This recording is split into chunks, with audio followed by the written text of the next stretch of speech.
All right, so chapter 24, polymer materials, synthetic and biological. So this is, we're going to start with some organic polymers, and then we're going to go to biochem, which is also a lot of polymer chemistry. All right, so synthetic polymers. So these are ones that we are going to make. So we synthesize our polymers. We make our plastics as polyethylene, many other types of plastic polymers.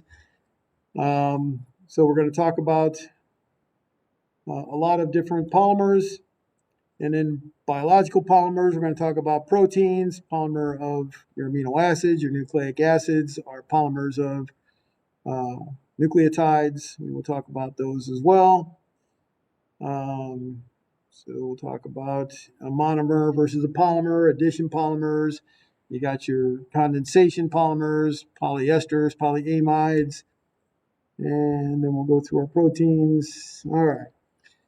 So we're going to start off with our organic polymers. So first, a polymer is a species of very high molar mass. So when you're writing a polymer, you're going to make a polymer out of many units, and if it is many units, you have a monomer, many monomers that are going to combine to form a polymer. All right, so the example here is the monomer of ethylene, or the UPAC name ethene. All right, so if we take our ethene, which is 2-carbon system with a double bond, and we take a large number of these, n is a large number, right? So your coefficient here is some large number, hundreds, thousands, 10,000s, 100,000s, large number, all right? And so then we're going to get a polymer. Now to make the polymer, you have all of your sigma bonds stay intact. So to make a double bond, you have a sigma bond and a pi bond. The sigma bond stays intact. The pi bond does not. The pi bond is going to react. And what's going to happen is it is now going to be all single bonds, and that unit is going to repeat many times. So I put it as a sub n. And so this is ethene, or everyone calls this ethylene. All right, so this is ethylene. When you polymerize it, although there is no double bond, you just put the word poly in front of the monomer. So this is polyethylene. All right, so it is polyethylene. Although it ends in ene, there is no double bond. So when you put poly in front of it, it's telling you that this is made of many ethylene units. All right, and so the ethylene unit has a CH2 and a CH2. So it's all these CH2s in a row. That is your polyethylene. All right, and so this, of course, when it's poly, that is, of course, your polymer. Your ethylene is your monomer. So you need to be able to identify your monomer and your polymer. Now, anytime you start with an alkene, so alkenes do addition reactions, alkenes are going to do addition polymers. So we're going to have two types of polymers. We're going to have addition polymers and condensation polymers. All right, so just like we did last chapter, alkenes do addition reactions. They're going to form addition polymers. When you have your carboxylic acid and your alcohol, you lasso water and you get your ester. That is a condensation reaction. We're going to do condensation reactions to do our polyesters and our polyamides. All right. So again, it's either going to be addition, alkenes, or condensation, where we're going to lasso a small molecule. All right, so we just did an addition polymer formed by linking many molecules together by addition reactions, which are done by your alkenes. Now, if you just have a bottle of ethylene, it doesn't just polymerize. You have to initiate the polymerization. All right, and so you would need an initiator to make it do its polymerization reaction. All right, so oftentimes it is going to be by using a free radical. So in chemistry, when you talk about a free radical, it's simply talking about an unpaired electron. So anything that has an unpaired electron is called a free radical.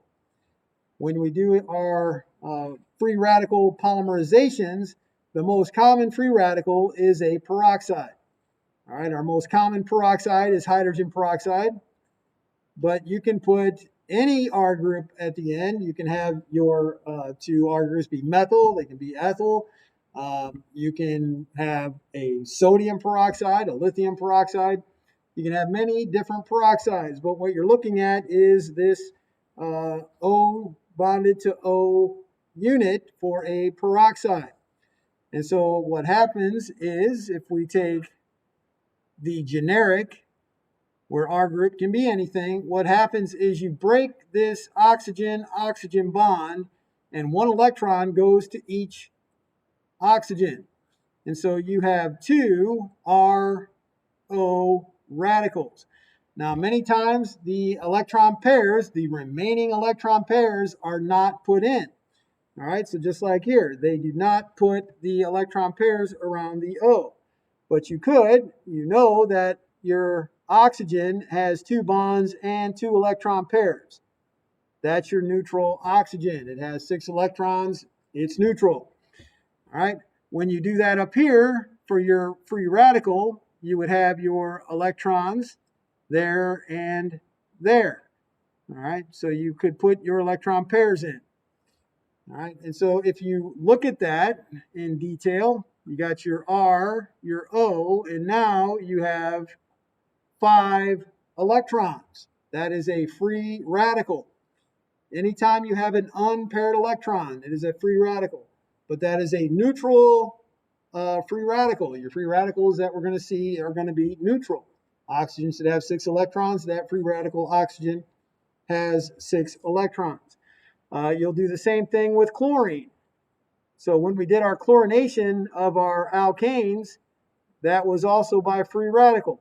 So the way that it is shown is that when you have your chlorines, you get 2 Cl with a radical. Of course, chlorine with 1 electron would be a +6 chlorine. This is a neutral chlorine. The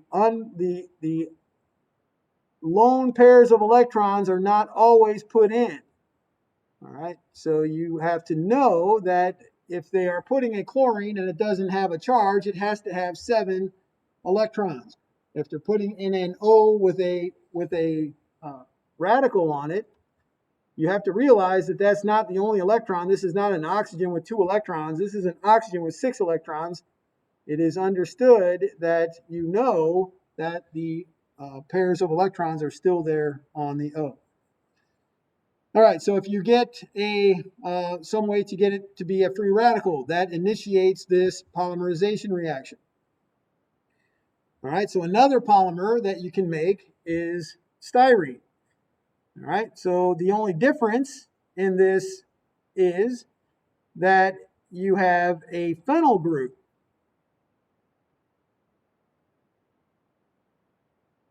All right, so when they write this structure, now instead of 4 H's on the 2 C's, you have 3 H's, and instead of an H, you have a benzene ring, and that is styrene. So anytime you're going to polymerize an alkene, you have an addition polymer. All right, so the sigma bonds always stay intact. It is the double bond that is breaking, and you're going to get many of this unit, and the unit is, you got 3 H's, and you have a benzene ring. All right, and so again, you're going to take a large number of these to polymerize it, and you're going to get your polymer. And so this is polystyrene. You do not need to know that this compound is called styrene, but if they say, here's styrene, what's the name of this polymer? You simply put the word poly in front, and it is polystyrene.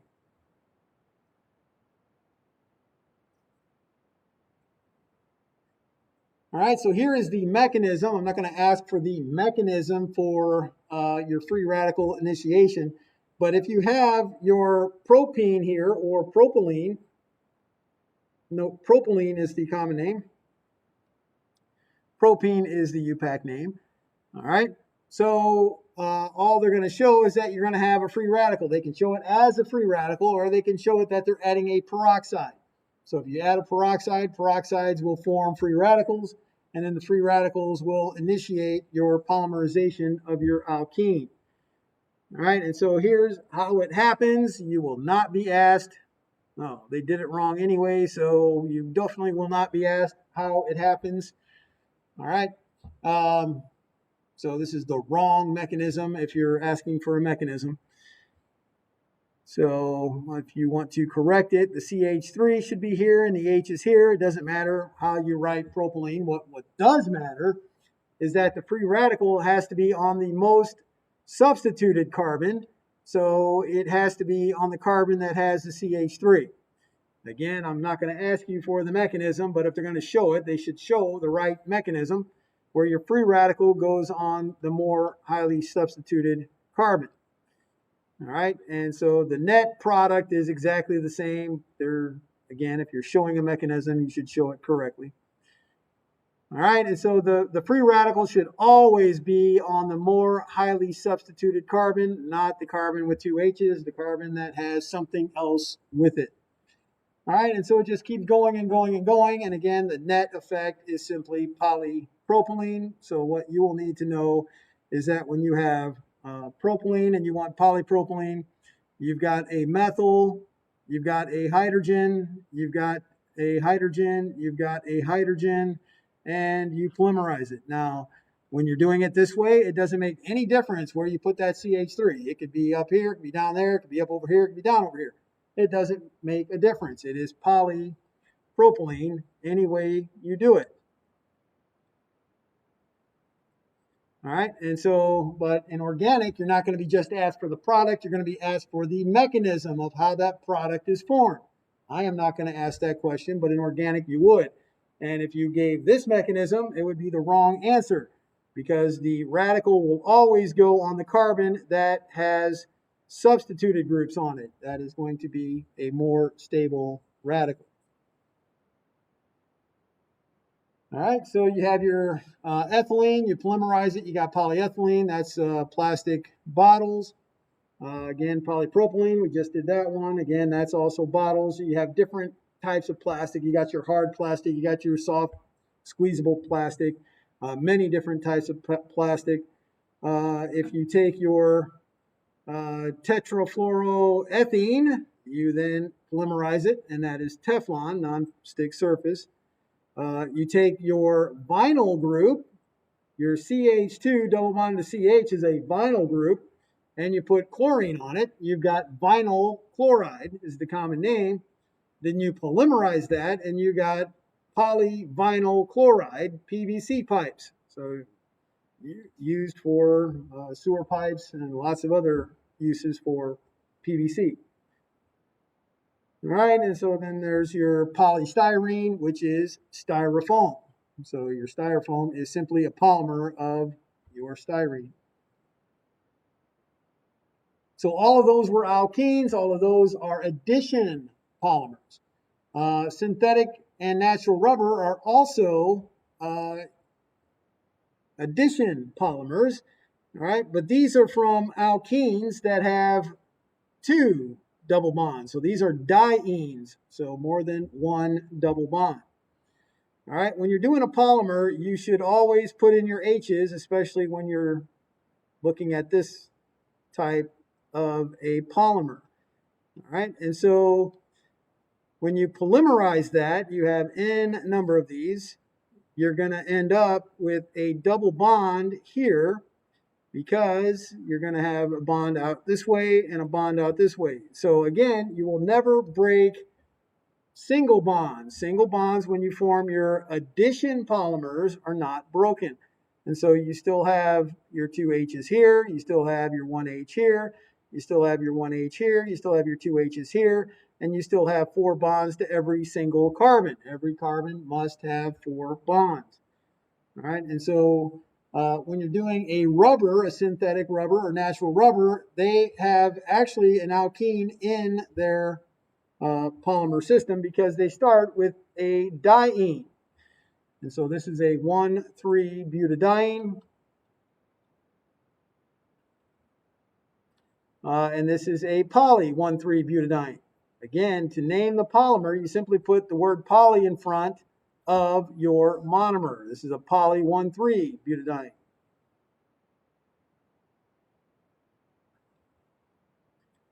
Which is a rubber. All right, so natural rubber is a homopolymer, a polymer whose monomer units are alike. And so far, that's all we've talked about. We talked about one monomer, and it just keeps repeating the same monomer over and over and over. All right, now if you had two alkenes that would polymerize, and you have two monomer units, then you would have what would be called a copolymer. All right, so an example of a copolymer, you have two or more different monomers. So styrene can react with our butadiene, which is natural rubber. All right, this is an example of a copolymer. So it's about 25% styrene and 75% of the 1,3-butadiene. So now you have two monomer units that are going to be two different alkenes, part of a addition polymer. All right, so now we're going to talk, so addition polymers are all about the alkenes. When you're doing a condensation polymer, now you're doing a lasso. Anytime you're going to lasso something and form a polymer, that is going to be a condensation polymer. So we're either going to lasso alcohol, water, or I'm going to just put HX, where X is a halogen. So HF, HCl, HBr, HI, one of those. All right, so we're going to lasso those things, bring the molecule together, and this is going to be a condensation polymer. All right, so let's do an example of a condensation polymer. All right, so we know that we already said a polyester, so let's do a polyester. So we remember from the last test, to make an ester, we need a carboxylic acid and an alcohol. We lasso water and we form our ester. The difference here is we need a not just a alcohol, we need a diol. Ethylene glycol is the most common diol. It is in antifreeze, so that's your ethylene glycol. That is what you have in your radiator in your car. Well, they're using other stuff now too, but most cars still have that in there. And so that has an alcohol on both ends. So you also need a carboxylic acid with a carboxylic acid on both ends. All right, so I'm going to put a benzene ring and I'm going to put carboxylic acids in the para position. All right, so you need to have a compound that has two alcohols and another reactant that has two alcohol units. You have to have another reactant that has two carboxylic acid units. And then you're going to take the OH from your carboxylic acid and the H from your alcohol. And then over here, you're going to take the H from your alcohol, and the carboxylic acid is going to lasso water over here. Now we can draw another one over here. I got more room.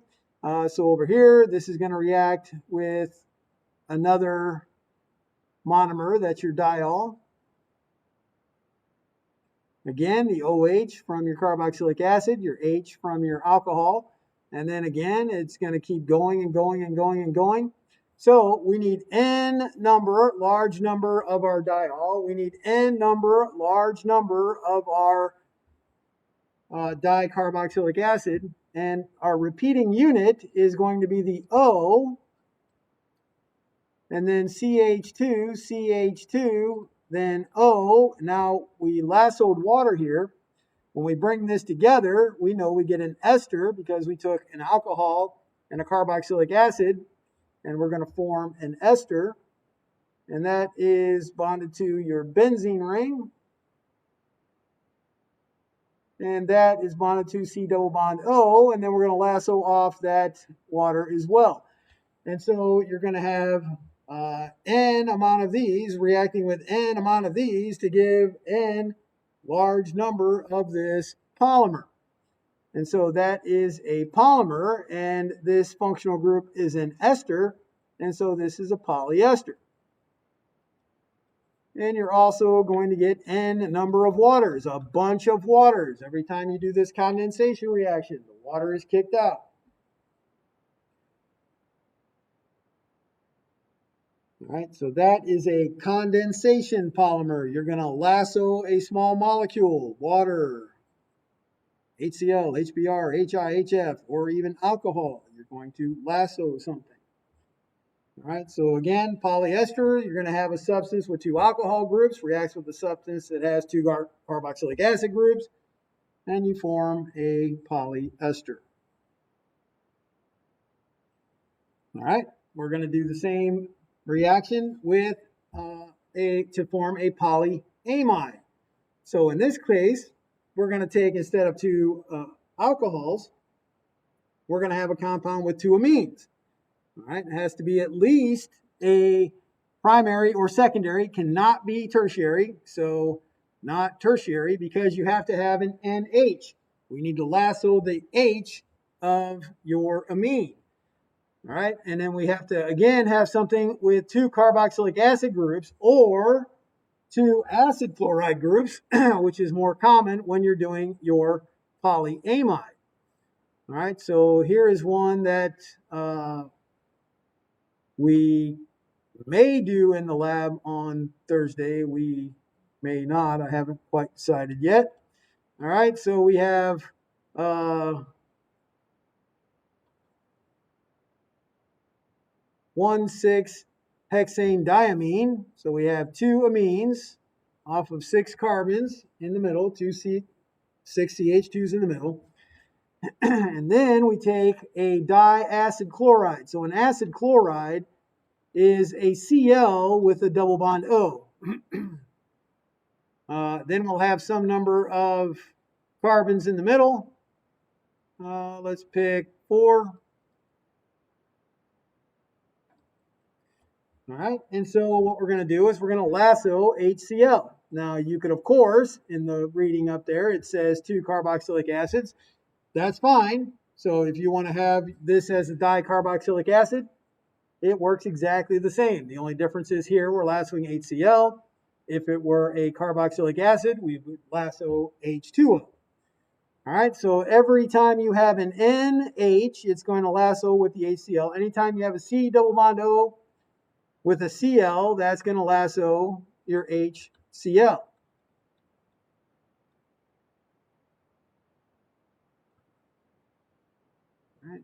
So the repeating unit, so again, we're going to have n number of our compound with two amines. We're going to have n large number of a compound with our 2 carboxylic acids or 2 acid chlorides in this case. And we're going to form our polyamide.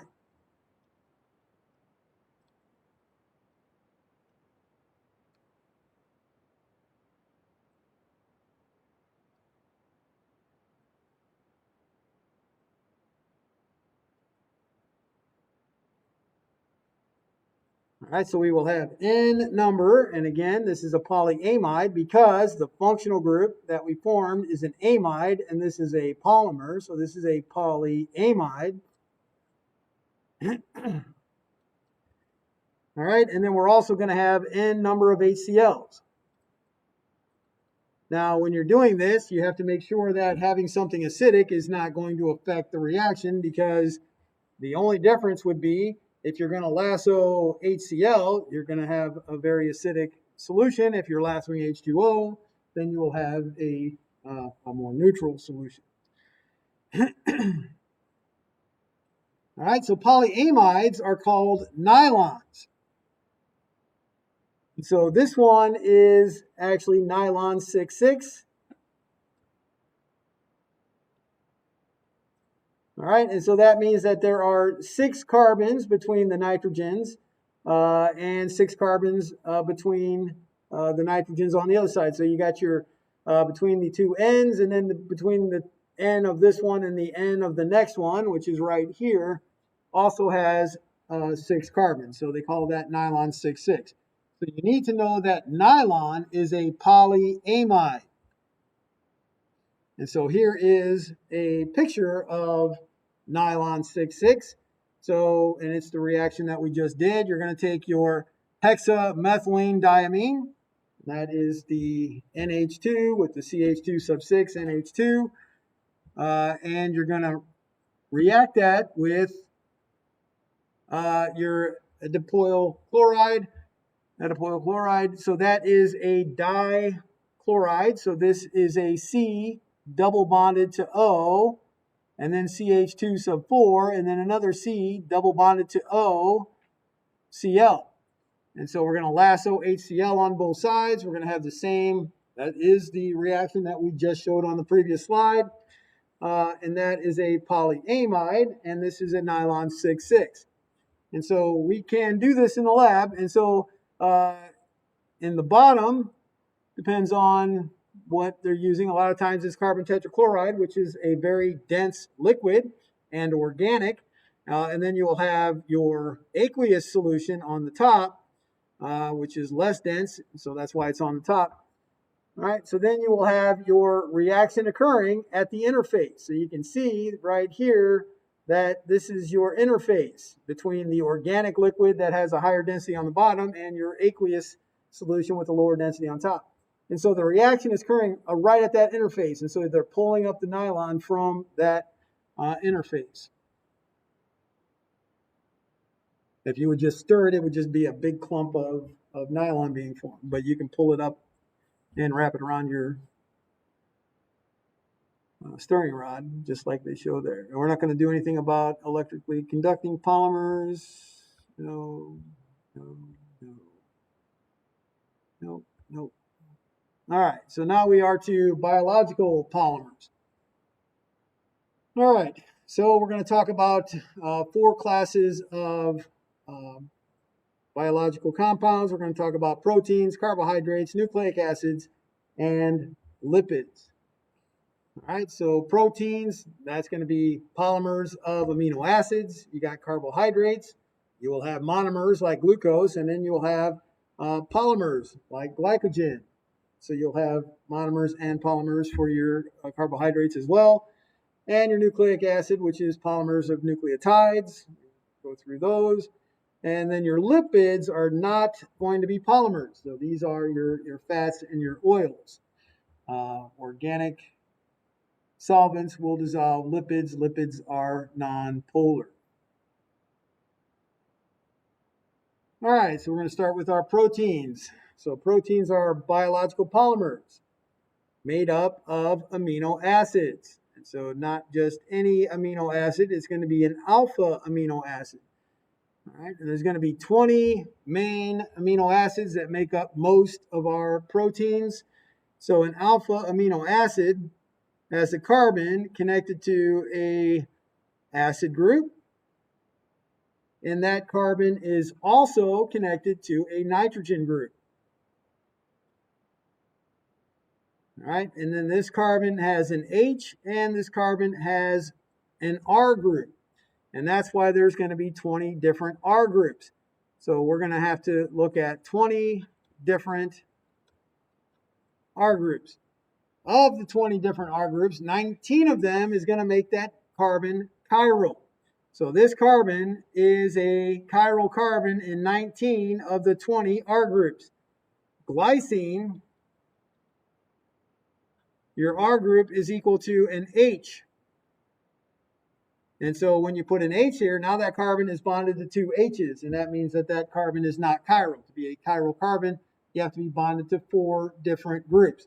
The other 19 R groups are going to make that carbon chiral. All right, and this is called an alpha amino acid. So you can't have the amino group anywhere. It has to be on the alpha carbon. So the carbon adjacent to the C double bond O carbon, that is your alpha carbon. The next carbon would be beta, then gamma, then delta, Greek alphabet. All right, so the carbon connected to the C double bond O, that is your alpha carbon. So that is the carbon that has to have the NH2 group, the amino group, and so you have an amino acid. And when you remember from the last test, the amine group is the most basic organic functional group. The carboxylic acid is, of course, the most acidic organic functional group. And so you can do an internal acid-base reaction, and now your nitrogen can have 3 H's on it. There's, of course, an electron pair there on the N I didn't put in. And, of course, your oxygens have 2 electron pairs that I didn't put in. All right. So now your nitrogen is positive, and your carboxylic acid is negative. So you got your plus on your nitrogen. Nitrogen is supposed to have 5 electrons. Now it only has 4. Up here it had 5. 3 from sharing the 3 bonds, and then 2 from the electron pair. Now it's just sharing the 4 electrons from the 4 bonds, and it is a positive charge. Oxygen should have 6. When we look at our carboxylic acid, it shares 2 with our 2 bonds, and then it has 4 more from our lone pairs. That's 6. Now, when it is negative, you have 6 electrons from the electron pairs plus the 1 from the bond. That's 7, and that is a negative oxygen. All right, so this one is called the Zwitterion form.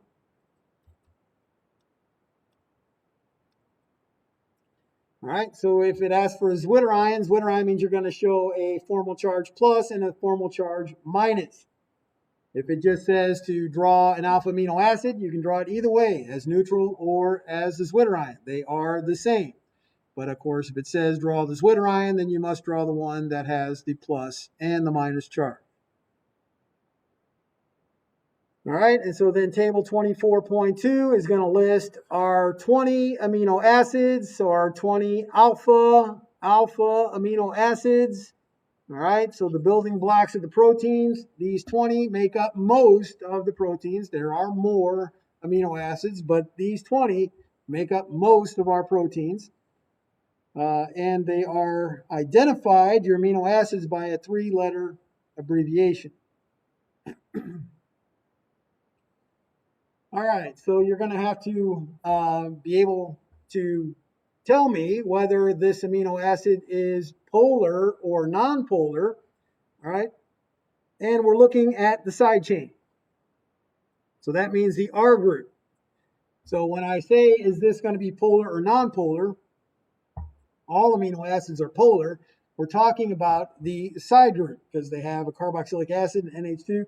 They are all polar, but when you're asked for the polar amino acids versus the non-polar amino acids, it is all about the R group, the 20 different R groups. So if your R group is a hydrocarbon,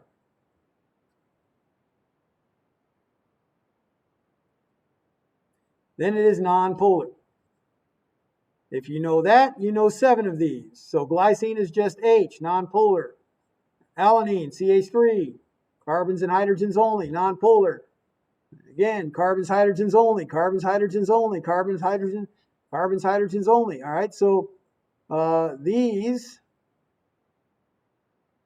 R groups in blue, 1, 2, 3, 4, 5, 6, 7. So these 7, all right, are non-polar. There are 2 more, so you'll have to know the other 2. If you just know that if your R group is a hydrocarbon, it's non-polar, that takes care of 7 of your R groups.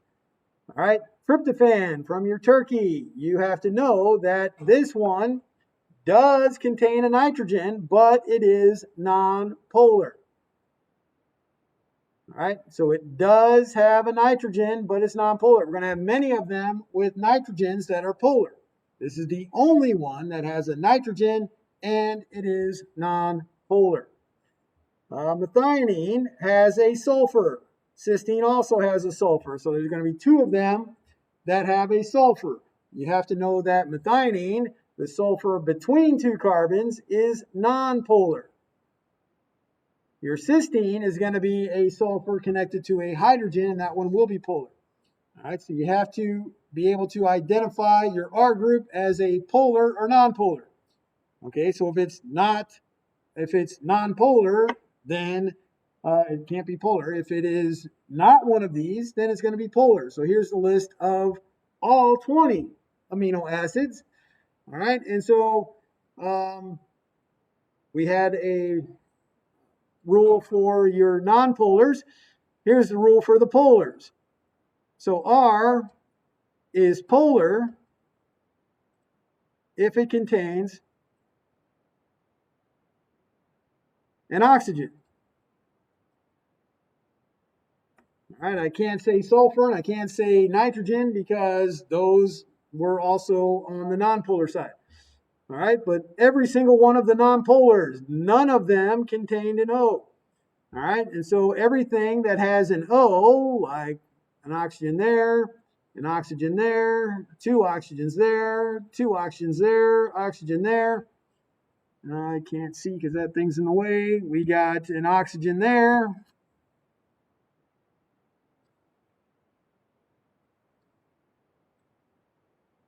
We got oxygen there. We've got no oxygen there, no oxygen there, and no oxygen. All right, so that only took care of 1, 2, 3, 4, 5, 6, 7. All right, 7. 7 again. So that takes care of 7. So we know for sure 7 nonpolars. We know for sure 7 polars. All right, so again, there's going to be 6 of them that you're going to have to remember. And so here you have your cysteine that has an SH. That is a polar R group. Your histidine has 2 nitrogens, and that is polar. Your L-lysine is 1 nitrogen, but polar. And then, of course, your arginine has 3 nitrogens on it, and it is polar. All right, so the rule that if it's a hydrocarbon, it's nonpolar, that takes care of 7. The rule that if their R group has an O, it's polar, that takes care of the other 7.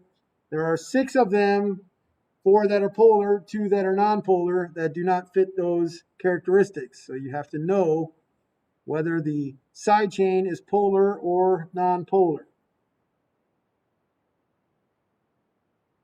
All right, so yeah, there's 20 different amino acids because there are 20 different R groups, also called the side chain.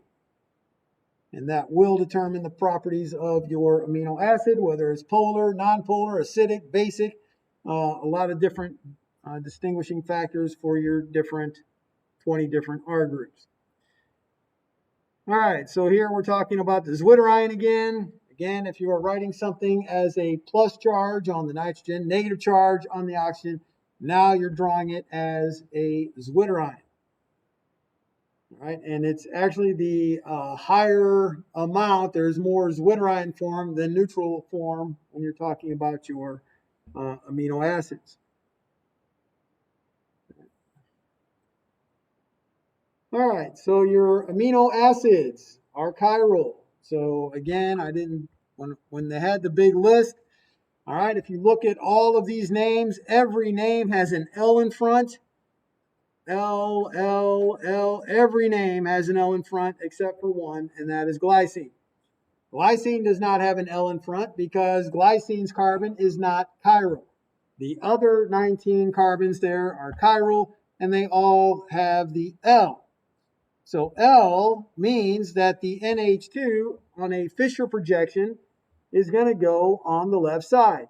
So a Fisher projection shows a cross, all right? And when your NH2 is on the left, H is on the right, your carboxylic acid always on top, and then you're going to have your 20 different R groups. This is showing an L amino acid. All right, so that's always with the NH2 on the left. All right, so the Fisher projection, when you're showing this, it is understood that horizontal is coming out at you. Vertically is going back. So this is a tetrahedral. This carbon has 4 directions. It's sp3, it's tetrahedral, 109.5 degree bond angles. This is not a 90-degree bond angle. That is a 2-dimensional picture. All right, so you know that that means this. So again, you put always the most highly oxidized carbon on top, so the carbon connected to the most oxygens. Then the longest carbon chain goes through the center. All right, and so when the NH2 is on the left, it's an L amino acid. Now, if you take the mirror image of this, like they're doing here, anytime you take the mirror image of an L amino acid, you have the D amino acid. All right, L amino acids are the naturally occurring amino acids.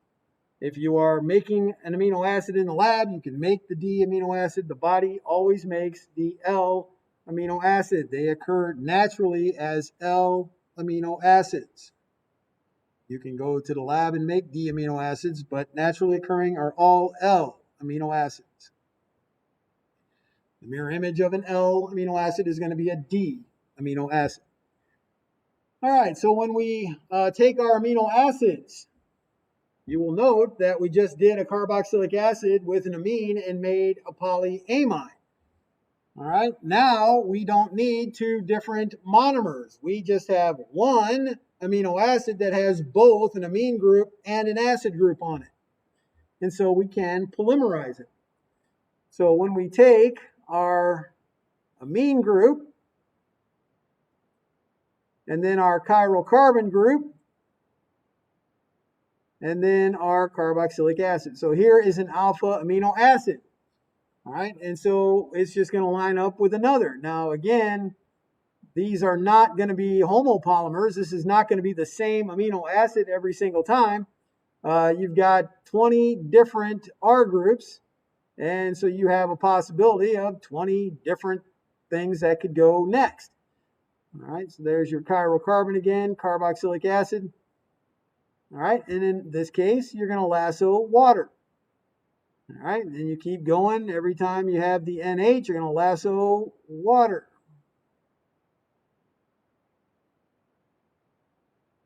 And it keeps going as long as you can keep writing. Every OH of the carboxylic acid is going to lasso with every H of the nitrogen. And then the R groups are the things that are going to be different. Again, there are 20 different R groups. So you're going to keep lassoing the OH. You're going to keep lassoing the H of the N. You're going to keep lassoing H2O. All right, and so here you're going to have, so always lassoing the N. So you're going to have an NH, CH with an R, C double bond O to N, H, and CH to R, then C double bond O to N. Keep doing the same thing over and over. You got your H, CH to R. All right, so you keep going and going and going. You can do this many, many, many times. It's why it's called a polymer.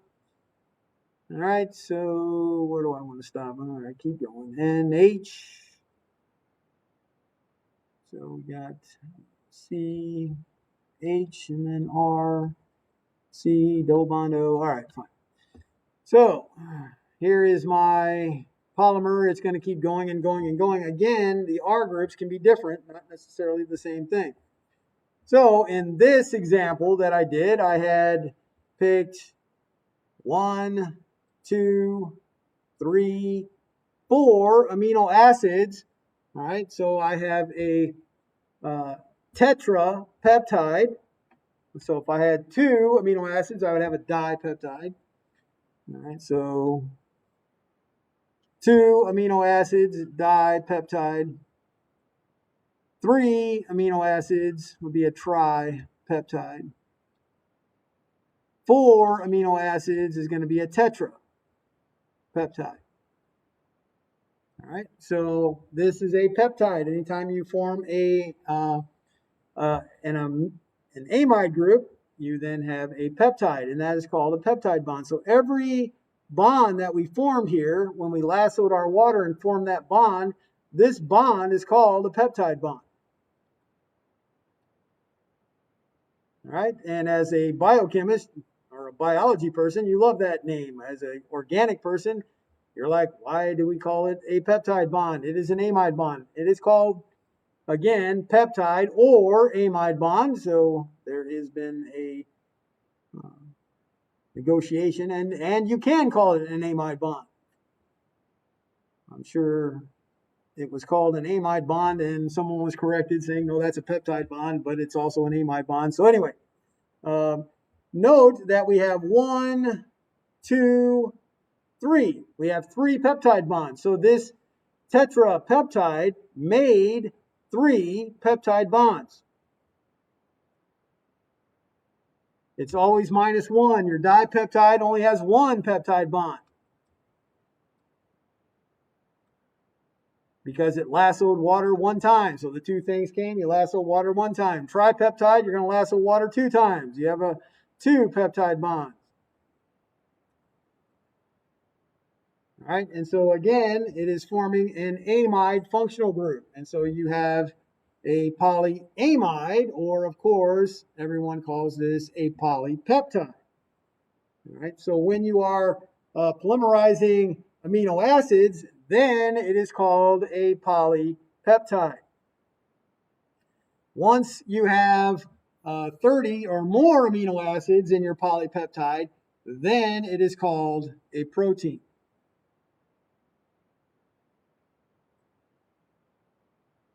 All right, so when we talk about a protein, which is at least 30 amino acids, we talk about the different structures of your protein, where the primary structure is simply the sequence or the order of your amino acids in your protein.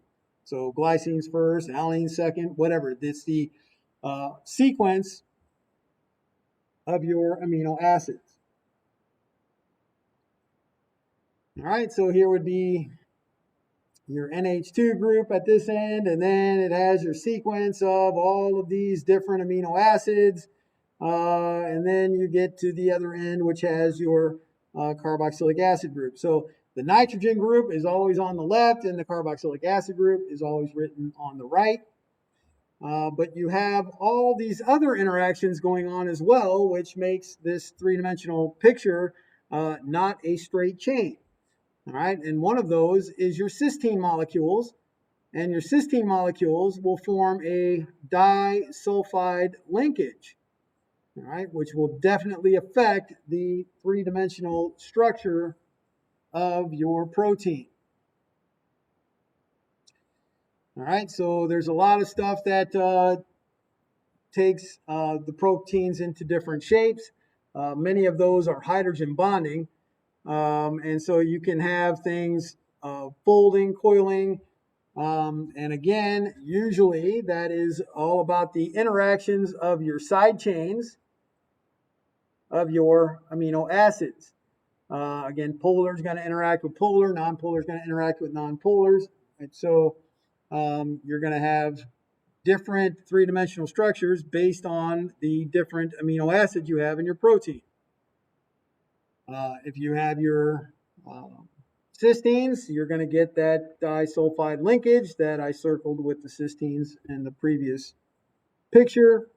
All right, so you need 2 cysteines. They're going to then oxidize to form a disulfide bond. And if you get a perm, they put hydrogen peroxide, highly concentrated, in your hair. And what they're doing is they're oxidizing the cysteines in your hair, your cysteine molecules, and that puts that disulfide linkage and puts a kink in your hair, and you get your perm look.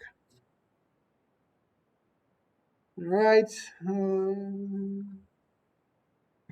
So there's just myoglobin, picture of a protein. You got your fibrous proteins, you got your globular proteins.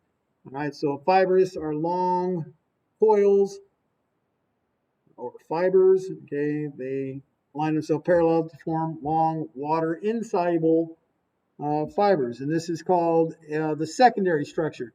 And so your secondary structure is made up of your alpha helix, and they're showing the hydrogen bonding.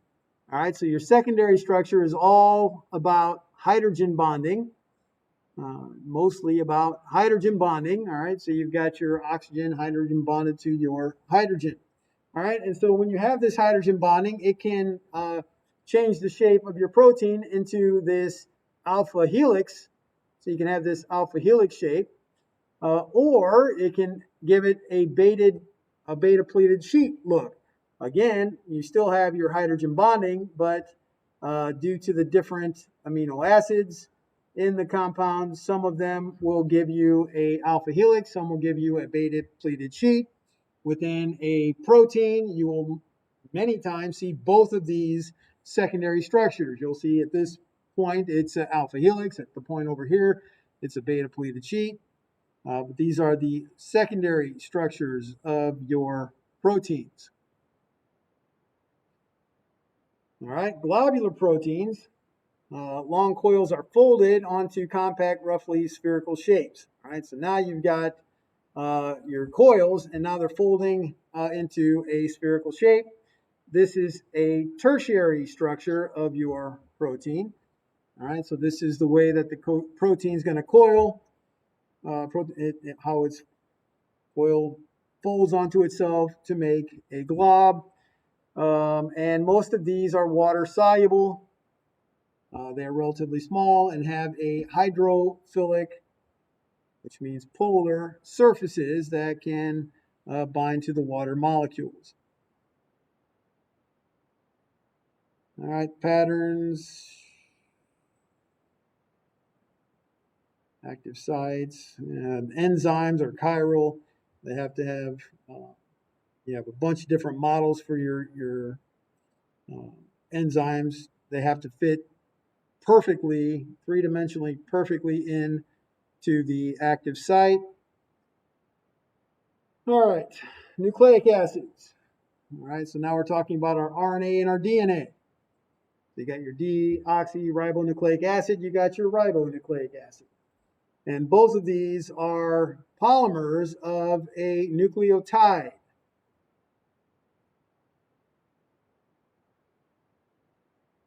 Right, and when we talk about our sugars, we're going to talk about different monosaccharides. So our sugar in RNA and DNA is ribose or deoxyribose. All right, so we're also going to talk about many different types of sugars. We're going to talk about the monosaccharides, disaccharides, and polysaccharides. All right, but right now we're just going to talk about a couple of very important monosaccharides, one of them being the ribose, which is in our RNA and DNA. All right, and the important parts of these different structures. All right, so you will have to memorize the structures of D-glucose, D-fructose, D-ribose, and deoxy D-ribose. All right, so when we have these are our structures, and you will note that in our D-glucose we have 4 chiral carbons. You will also notice on our D-glucose that we have an aldehyde functional group. And when we number, we always start with number 1 for our aldehyde. And so your D and L is all about your chiral carbon. Now with the amino acid, there was only 1 chiral carbon to look at. When you're talking about D-glucose, you've got 4 chiral carbons that you can look at. When you're doing your D-fructose, you've got 3 chiral carbons you can look at. When you're looking at D-ribose, again, 3 chiral carbons to look at. When we are giving the D or L designation for our sugars, we are looking at the chiral carbon that is furthest away from your most highly oxidized carbon. So you want what I would call the last chiral carbon in the sequence. All right, and so you have your 4 chiral carbons. The 4th one you get to is this one. All right, so the last chiral carbon, the carbon on the bottom, that's chiral. Carbon 6 is not chiral. It's got 2 hydrogens connected to it. To be chiral, you have to be connected to 4 different groups. All right, so we're looking at the one I circled here, carbon number 5, the carbon that is furthest away from carbon number 1. All right, and so that is still a chiral carbon. When your OH is on the left, it would be L, but the OH is not on the left. The OH is on the right, and so this is a D class of sugar. All of your naturally occurring sugars are D designated sugars. Your amino acids, they are all L amino acids, naturally occurring. All of your sugars, your carbohydrates, are D classes of sugars that are formed naturally. All right, and so when we look at our D-fructose, we can see why it's D. The chiral carbon at the bottom here has the OH on the right. That is why it is called a D-fructose. All right, and so here we have a ketone. All right, so our glucose is an aldehyde functional group. Our glucose is a ketone. Of course, multiple OHs, alcohol groups. When we get to our ribose, we see that we're back to our aldehyde group.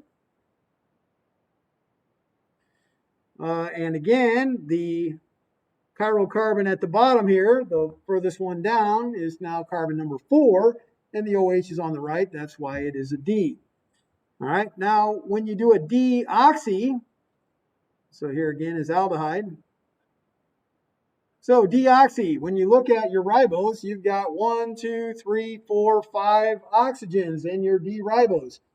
When you do a deoxyribose, it's not any oxygen, it's not all oxygens, it's one oxygen that's removed, and it is off of carbon number 2.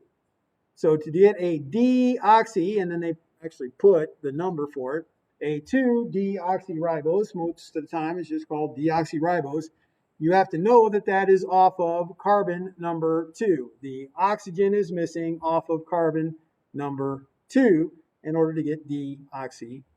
All right, so how we would name a D-glucose is we would label it as an aldose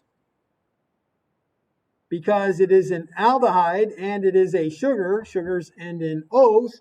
Aldehyde sugar is an aldose. A ketone sugar is called a ketose.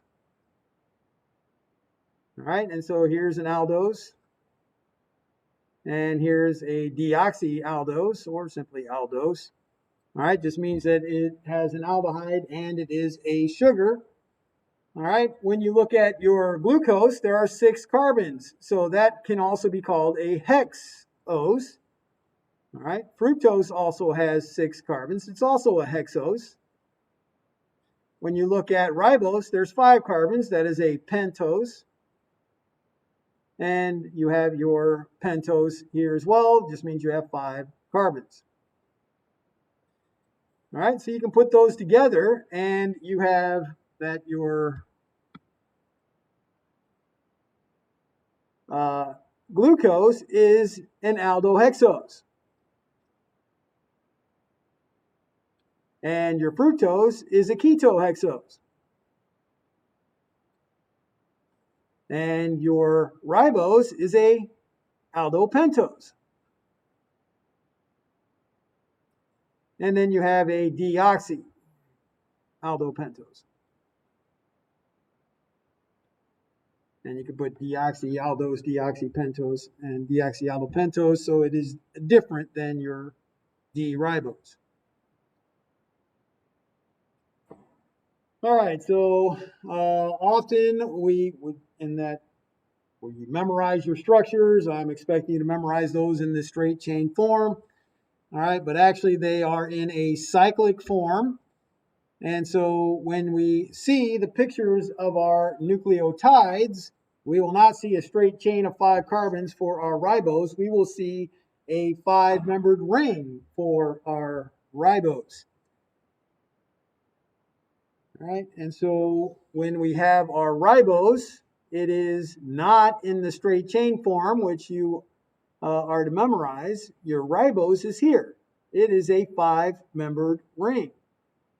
All right, and so again, you have your 1, 2, 3, 4, 5 carbons in your aldopentose. But note, now we don't number them 1, 2, 3, 4, 5. We number them with a prime because the numbering system that is the 1, 2, 3 normal numbering system goes to the organic base. I don't know who decided that, but somebody decided that. And so your sugar gets all prime numbers. So if it's the 1 prime, 2 prime, 3 prime, 4 prime, now you're talking on the sugar numbered carbons. If it's 1, 2, 3, 4, 5, now you're talking the organic base numbered carbons. All right. So the important numbers to know is that off of carbon number 1 or 1 prime carbon, you are going to be connected to an organic base. There are 5 different organic bases. But for our deoxynucleoside, why does it say deoxy? Okay. I'm not sure why that says that. Okay. So for your ribonucleotide versus your deoxyribonucleotide, all right, when you have your ribonucleotide, that means that your 2 prime carbon is going to have the oxygen. When you have your deoxyribonucleotide, that means that our 2 prime carbon does not have the oxygen. So it is simply 2 H's there. There is no OH there. All right, so that's how, if you're given this and that and says which one is RNA, which one's DNA, you could not get it from the organic base because that is exactly the same base, and you would not need to memorize any of the bases. You simply look at the C2 carbon. If it has an O on it, it's a ribonucleotide, part of RNA.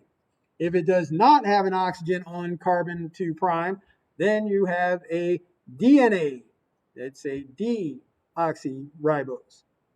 All right, so these are nucleotides. The nucleotide will have the organic base on the 1 prime carbon, and it will have the phosphate group on the 5 prime carbon. All right, so you're going to have your 5 prime phosphate, and your 1 prime is going to have your organic base. Now, when we polymerize, so these are the monomers of RNA, the monomers of DNA, 4 different monomers for RNA, 4 different monomers for DNA. You have your phosphate group is going to, you're going to lasso water. You're going to take your 3 prime hydroxy. So this H of your 3 prime hydroxy is going to interact with the phosphate OH. All right, so I put one of the O's as minus, not both. The other one I will put as a neutral OH. And of course, you'd have to draw another molecule. It doesn't interact with itself. And so this is going to take a 3 prime hydroxy. So that's your 3 prime carbon with the OH. And you're going to lasso water. And you're going to hook it like that. And then down here, you're going to have your phosphate off of a 5 prime carbon. And that's going to have an OH. And that's going to lasso this H here. All right, and so that's how it's going to link. It's always going to be linked by a lassoing of water from your 3 prime hydroxy with your 5 prime phosphate. And that's how you polymerize your RNA and your DNA. All right, so here are the 5 organic bases. All right, so you have your adenine, guanine, cytosine, uracil, thymine. So this is simply A, G, C, U, T. You do not need to memorize these structures. You know that they are nitrogen bases, and so in blue, they're showing the nitrogen that's actually attached to the 1 prime carbon. Now, to call these amines is a little bit misleading because that's an amine and that's an amine, but this nitrogen is connected to a C double bond O, so that is an amide nitrogen that they have here. And also uracil, that's also an amide nitrogen, and here also an amide nitrogen. All right, so to call them amines, that's not very accurate. All right, but they are the nitrogen bases. That's accurate. All right, so you need to know that uracil is only for RNA, and thymine is only for DNA. And you need to know that your adenine, your guanine, your cytosine, those are going to be for both RNA and DNA. And you have to know your complementary base pairs. you have to know that you're going to have, well, you're going to have T going to A for DNA, but you don't have T in RNA, so you would have U going to A. That's your base pairs for your RNA. So this is the DNA, here's the RNA, and both of them have G going to C. Now the dots that I am putting between them are the hydrogen bonds. So GC is a stronger interaction because there are 3 hydrogen bonds between the your guanine and your adenine nucleotides, and your thymine and your adenine, or your uracil and your adenine are only going to have 2. All right. So again, how do you polymerize them? You polymerize them from the 3' hydroxy. So it is your 3' hydroxy group with the 5' phosphate group. All right, they don't label the 5', they just say the phosphate group, but that's off the 5' carbon. So you're going to lasso water from the 3' hydroxy to the 5' phosphate group. All right. All right, here's your complementary bases.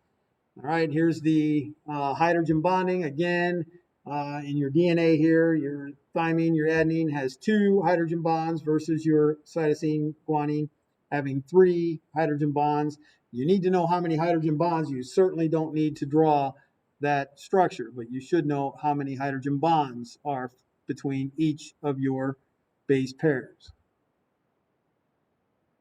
All right, so DNA, you got your double helix connected together by hydrogen bonding.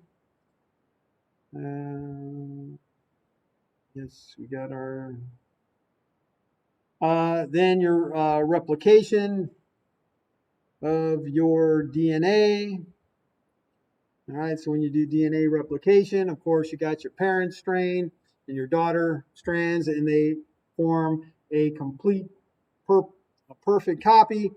Anytime you have the C, then you have the G, C to G, C to G, T to A, G to C. Okay, so it's going to make a perfect 2 copies of the original parent DNA.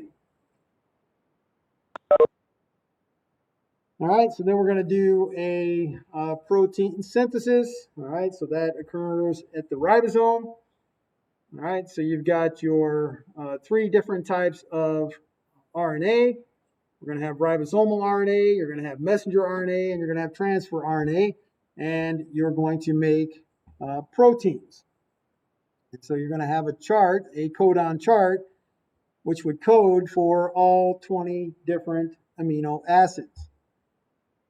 All right, so RNA in the ribosome, that's your ribosomal RNA. Messenger RNA, we are going to form a messenger RNA. The first step is transcription. Okay, it involves the synthesis of a messenger RNA from a DNA portion. All right, so when you have your DNA, it's going to partially unravel. You're going to have your messenger RNA. Again, it's going to match up the base pairs perfectly, except now it's RNA. So A is connected to U, not A connected to T, because AT is DNA. Messenger RNA. RNA, you will not have thymine, only uracil. All right, so A to U, G to C, T to A. All right, so you make your messenger RNA. The messenger RNA goes to the ribosome, where it is going to make its protein. All right, so right there in the ribosome, we're going to do some translation. All right, and so we're going to have 64 possible codons. Now, codons is a sequence of 3 bases. All right, and you're going to have a chart of your codon chart. So your messenger RNA contains the codons. The transfer RNA has the anticodons. The chart that you're going to have is a codon chart in order to get your correct amino acids in this type of problem. All right, so the transfer RNA brings in the individual amino acids that will be the anticodons for the codons of your messenger RNA. All right, and so you have your messenger RNA, you've got your transfer RNA. So the transfer RNA is bringing in your amino acid. So it's amino acid 1, amino acid 2, 3, 4. Okay, so it's building the protein. All right, and so again, it lines up. Here's your messenger RNA. Here is your codon, UCA.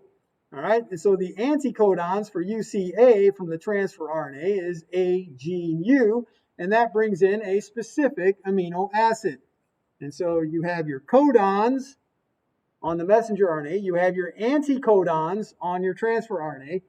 All charts are codon charts, so you're not looking at AGU to find the amino acid. You're looking for UCA on the chart to find the correct amino acid that is being brought in. So UCA, all right, so if we're looking for U, first letter U, second letter C, all right, and then we need UCA, all right, so we know that that is bringing in serine. So once you have your codons and you have your codon chart, you know what amino acids are being brought in. And that is the end of that chapter. We're going to do more PowerPoints on these biological molecules next time.